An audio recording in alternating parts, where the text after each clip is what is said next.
스가랴 4장 1절부터 14절 말씀입니다. 내게 말하는 천사가 다시 와서 나를 깨우는데 나는 마치 잠에서 깨어난 사람 같았다. 그가 나에게 무엇을 보느냐고 묻기에 내가 대답하였다. 순금으로 만든 등잔대를 봅니다. 등잔대 꼭대기에는 기름을 담는 그릇이 있고 그 그릇 가장자리에는 7대롱에 연결된 등잔 7개가 놓여 있습니다. 등잔대 곁에는 올리브나무 2그루가 서 있는데 하나는 등잔대 오른쪽에 있고 다른 하나는 등잔대 왼쪽에 있습니다. 나는 다시 내게 말하는 천사에게 물었다. 천사님, 이것들이 무엇입니까? 내게 말하는 천사가 나에게 그것들이 무엇을 가리키는지 모르겠느냐고 묻기에 천사에게 모르겠다고 대답하였다. 그가 내게 이렇게 말해 주었다. 이것은 주님께서 스룹바벨을 두고 하신 말씀이다. 힘으로도 되지 않고 권력으로도 되지 않으며 오직 나의 영으로만 될 것이다. 만군의 주님께서 말씀하신다. 큰 산아, 내가 무엇이냐?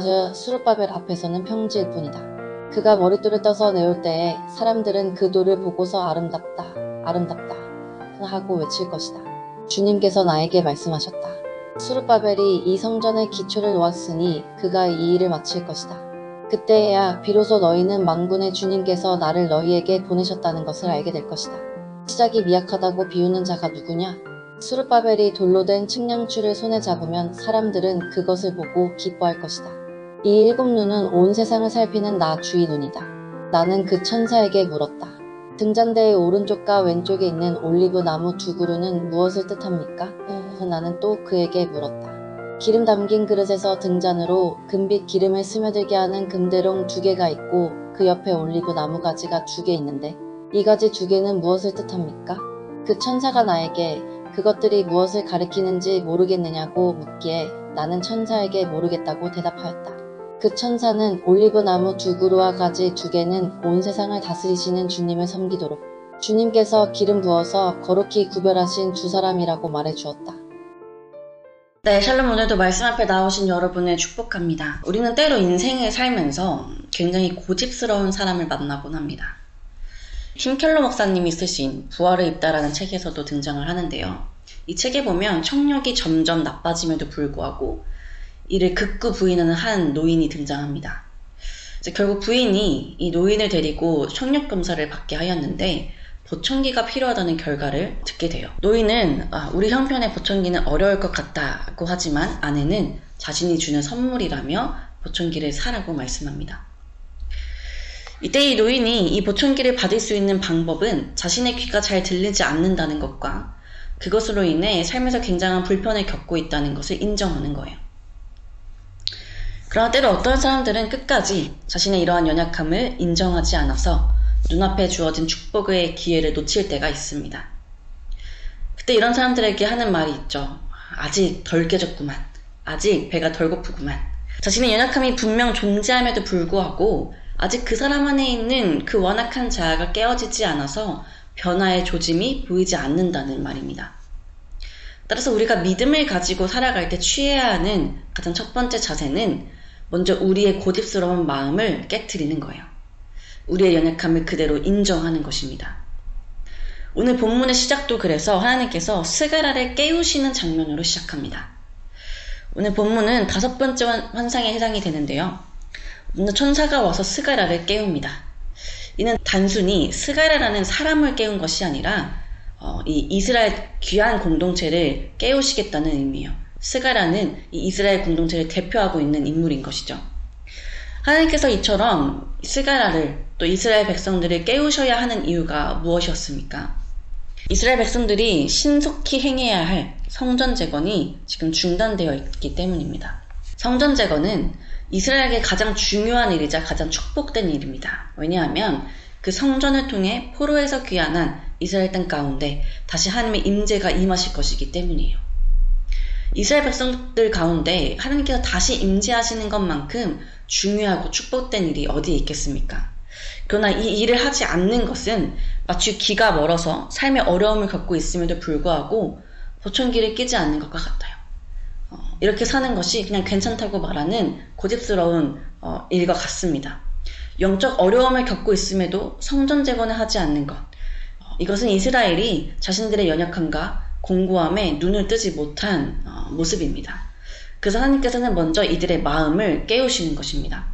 그리고 스가랴가 무엇을 봅니까? 순금 등잔대 위에 기름 그릇과 그 기름 그릇 위에 7 등잔을 봅니다.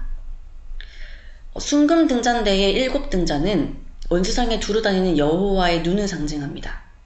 온 세상을 감찰하신 하나님께서 이제 이스라엘 공동체를 깨우셔서 그분의 일을 보게 하실 것이라는 거예요. 그분이 이스라엘을 깨우셔서 하시는 일이 무엇입니까? 네, 이스라엘이 마땅히 행해야 할 성전 재건이죠. 하나님께서는 6절과 같이 스룹바벨을 통해 이 성전을 다시 재건하실 것인데, 이 일은 이 말씀과 같이 이 스룹바벨과 또 이스라엘 백성들의 힘이나 능력이 아니라 오직 하나님의 영으로 되는 일임을 분명히 선포하고 계십니다. 우리의 힘이나 능력이 아닌 오직 하나님의 영으로 가능하다는 말씀은 7절에서 확인할 수 있는데요. 성전을 재건할 때 이스라엘 백성들은 여러 어려움을 겪습니다. 먼저 이 외적인 어려움에 대해서 하나님께서는 큰 산으로 비유하시는데, 하나님께서는 이 산에게 명령하셔서 평지가 되라고 말씀하세요. 즉, 이런 외적인 어려움도 하나님 앞에서는 더 이상 문제가 되지 않는다는 것입니다. 또한 10절과 같이 성전의 기초를 보고 보잘것없다고 말하는 사람들이 등장합니다. 이것을 하나님께서는 작은 일의 날이라고 멸시하는 자가 누구냐라고 말씀하고 계신데, 이는 성전 재건의 내적 어려움을 뜻하는 거예요. 지난 시간에서도 말씀드렸듯이 이스라엘 백성들은 솔로몬 그 성전에 대한 어떤 굉장한 열망이 있었죠.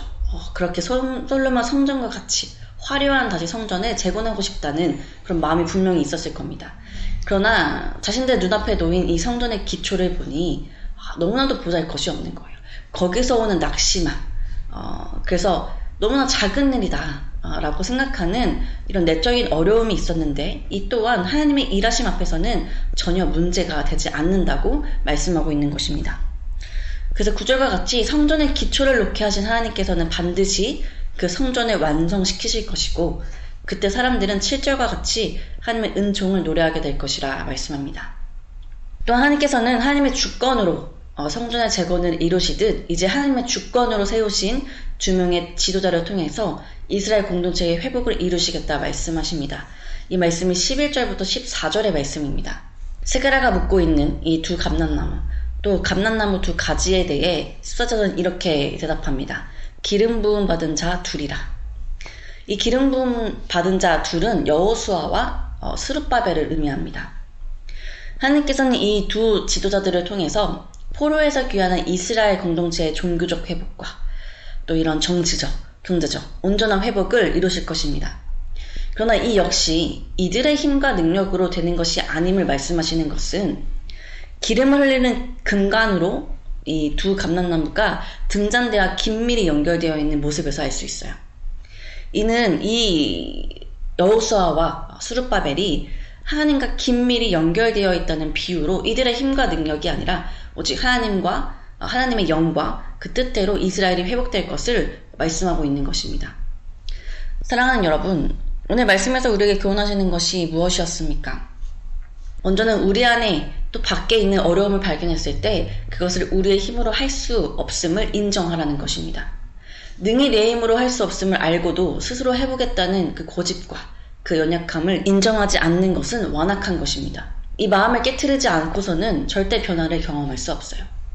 그렇게 둘째, 우리가 우리의 연약함을 인정하고 나아갈 때 우리는 하나님의 일하심을 경험하게 됩니다. 이스라엘이 마땅히 행해야 했으나 외부적으로 또 내부적으로 어려움을 겪어 멈춰있던 성전 재건을 하나님께서는 하나님의 영으로 행하십니다. 스룹바벨과 같이 여전히 연약한 우리를 통해 일하시지만 결국 하나님께서는 우리 앞에 놓인 그 모든 어려움을 잠잠케 하시며 일하신다는 것을 우리는 기억해야 합니다.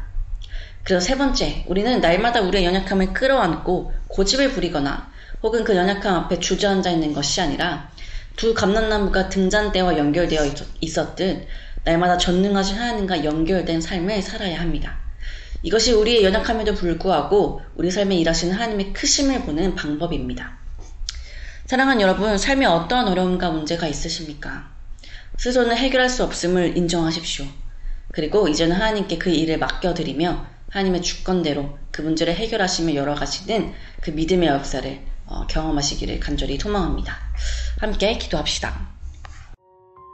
하나님, 오늘도 말씀으로 하루 시작하게 하시니 감사드립니다. 주님, 우리는 우리의 연약함 앞에 때로 괜찮다고 고집을 부리거나 우리 스스로 그 연약함을 해결할 수 있다는 교만한 마음을 품기도 합니다. 그러나 주님, 우리의 이러한 완악한 마음을 깨트려 주셔서 우리의 연약함을 넘어 일하시는 하나님의 역사를 보기 원합니다. 스룹바벨의 힘과 능력이 아닌 오직 하나님의 영으로 성전을 재건하신 것처럼 이스라엘의 외적, 내적 어려움을 잠잠케 하시며 성전이 반드시 재건될 것을 선포하셨던 것처럼 주님, 우리의 삶에도 우리의 힘과 능력이 아닌 오직 주님의 뜻이 이루어지는 역사가 있게 하시고 우리 앞에 놓인 모든 어려움을 잠잠케 하시는 주님의 일하심을 경험하게 하여 주옵소서. 이러한 삶을 살기 위하여 우리의 삶이 날마다 주님과 연결되어 있기를 소망합니다. 주님께서 공급해 주시는 지혜와 능력으로 날마다 우리의 연약함을 넘어 하나님께 영광 돌리는 삶을 살게 하여 주시고 하나님과 연합하여 하나님이 우리의 삶에 베푸시는 풍성한 회복의 은혜를 누리게 하여 주옵소서. 오늘도 말씀을 붙잡고 각자의 삶으로 나아가는 주의 청년들을 기억하여 주셔서 특별히 이들의 힘과 능력이 아닌 주님의 지혜와 능력으로 살아가는 자들 될 수 있도록 인도하여 주옵소서. 감사합니다. 우리의 참 포도나무 되셔서 날마다 우리를 새롭게 하시는 예수 그리스도의 이름으로 기도드립니다. 아멘.